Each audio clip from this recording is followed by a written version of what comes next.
Amados irmãos, aqui está a terceira parte do vídeo.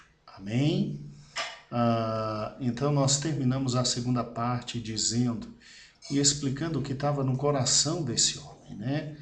Ele era um homem que temia Deus, era um profeta, então naturalmente envolvido com a obra de Deus, naturalmente envolvido com os destinos da nação, e de repente ele é chamado para profetizar para uma outra nação que estava com muita calma destruindo sua própria nação. É por isso que o comentário, o Manual Bíblico Halley, faz um comentário que eu acho muito importante e eu peço que os irmãos compartilhem com os seus alunos. Olha que interessante, ó. Jonas foi chamado para prolongar a vida da nação inimiga, que já tinha começado o extermínio do seu povo. Não admira que ele fugisse na direção oposta. Foi o receio patriótico de uma máquina militar brutal e implacável que estava acometendo o povo de Deus. Na mente de Jonas, Jonas não entendia como Deus poderia amar inimigos, como Deus poderia recuperar inimigos, como Deus poderia de alguma forma abençoar inimigos, né, irmãos? Abençoar inimigos. É por isso que a Bíblia diz que ele vai para uma localidade bem diferente, bem longe, ao extremo de onde ele tinha que ir. Ele tinha que ir para Nínive, que era um canto, ele me pega e vai para Tarsis, que é outro canto. E é interessante, irmãos, é interessante isso. Ele lá em Jope, é que ele pega o navio para ir para Tarsis, né? Que ficava mais ou menos ao sul da Espanha, bem escondidinha, muito longe de Nínive, né? E interessante que praticamente 800 anos depois, Deus teve que também nessa cidade de Jope falar muito fundo com o apóstolo Pedro, para que Pedro fosse pregar o evangelho também aos gentios, né?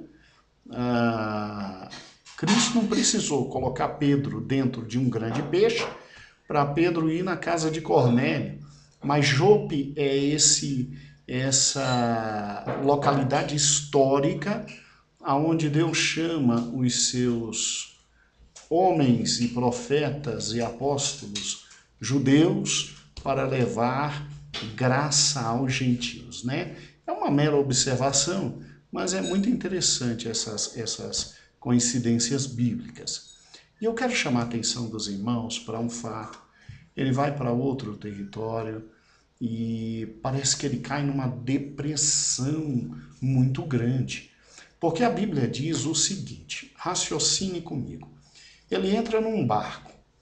O barco vai em alto mar e as ondas vêm de forma tão impiedosa que os marinheiros nunca tinham visto aquilo na vida.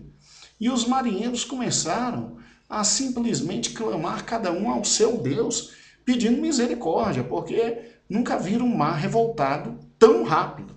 E eles começam, por desespero, começar a jogar o que está dentro do navio fora, assim diz o livro de Jonas.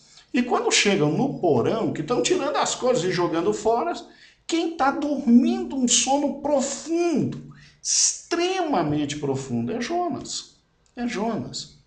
Assim, eu acho que no coração de Jonas estava sendo intragável aquilo. Eu creio que esse sono, a Bíblia não diz isso, mas eu creio que um sono como esse, uma pessoa que consegue dormir no meio de uma tempestade como aquela, desesperadora, é porque está no auge de depressão. Você pode ver que a voz de Jonas é depressiva o tempo inteiro. Ele, depois que os ninivitas se arrependem, ele diz, não, eu quero morrer, e fica pedindo para morrer toda hora. Então, só alguém em profunda depressão por não conseguir entender os projetos de Deus, por não entender que Deus ama a todos, inclusive aqueles que nós chamamos de inimigos, ele ama também, poderia dormir num estágio como esse. E aí os homens levantam Jonas e dizem, vem cá, quem é você, meu amigo?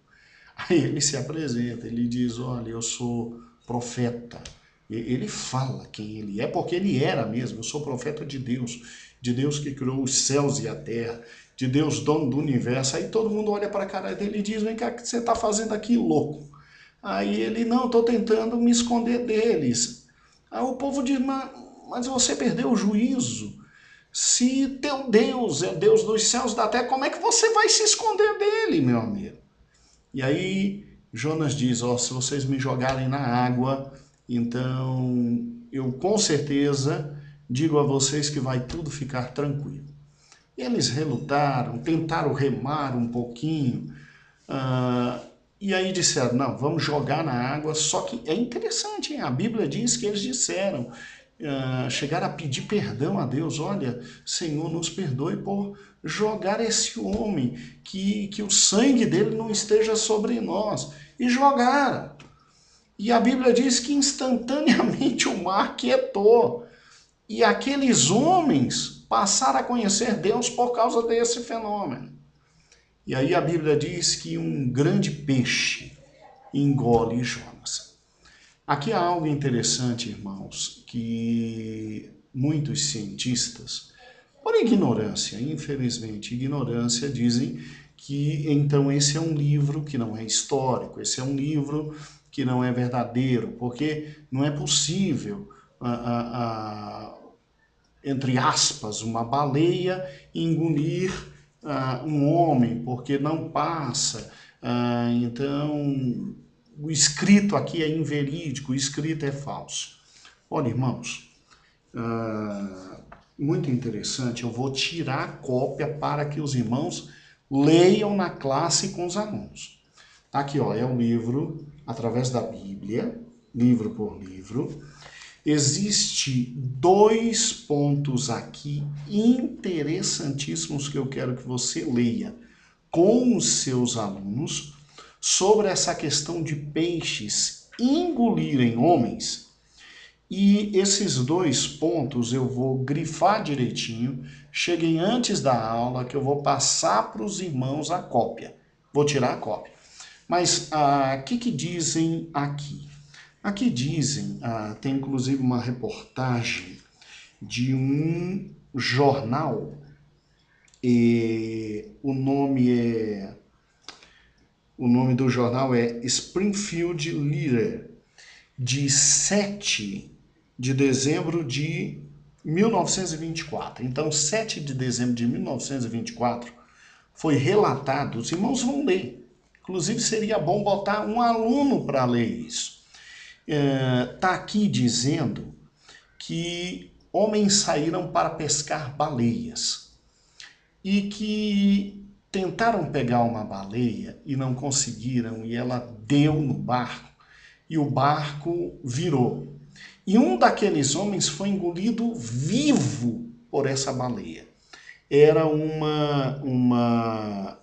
eles chamam, cachalote, eu acho que é o nome, eu creio que é esse o nome mesmo, cachalote. Não, é cachalote o nome. Irmãos, e eles foram atrás dessa baleia e eles conseguiram matar essa baleia. E depois de 2 dias que eles abriram a baleia, eles encontraram ainda vivo este homem. E olha o relato, olha que interessante, Logo começaram a esquartejá-la. E no dia seguinte, depois da captura, abriram o estômago da baleia, a cachalote, e para grande surpresa deles, encontraram um dos seus companheiros que haviam pensado se terem afogado. Estava inconsciente, mas ainda vivo. Sofreu muito depois, mas finalmente restabeleceu-se completamente após um longo período de internação no hospital britânico. Ó que interessante.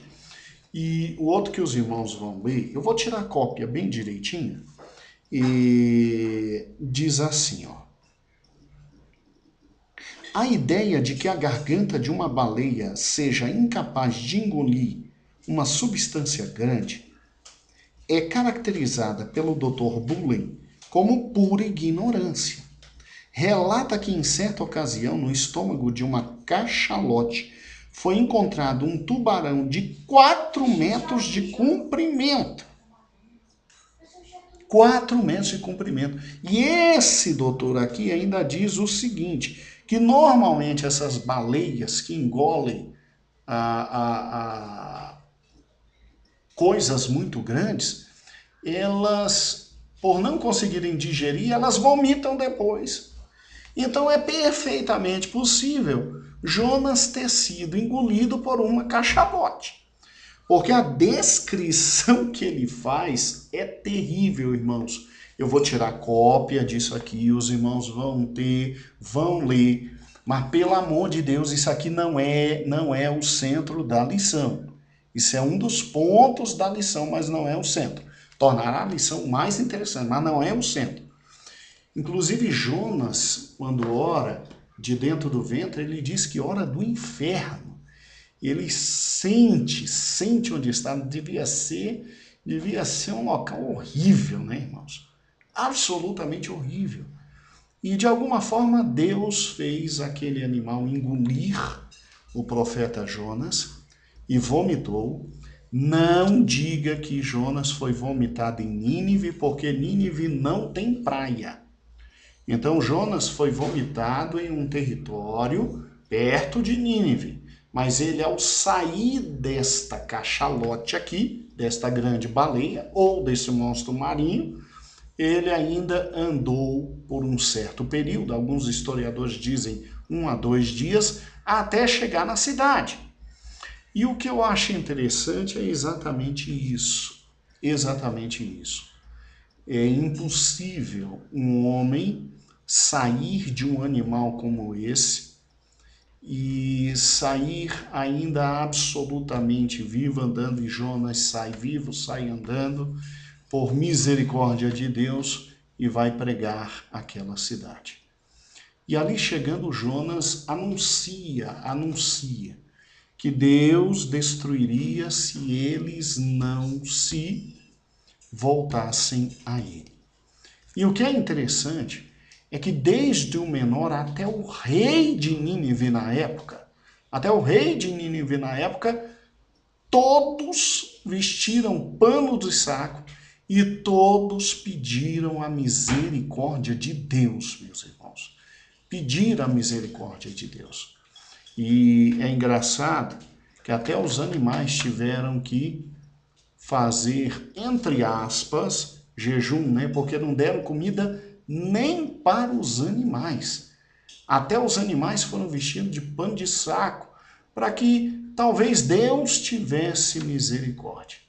E aí é que começa o ponto central daquilo que você tem que passar para o seu aluno no domingo. Aqui termina o vídeo número 3 e nós vamos agora para o vídeo 4.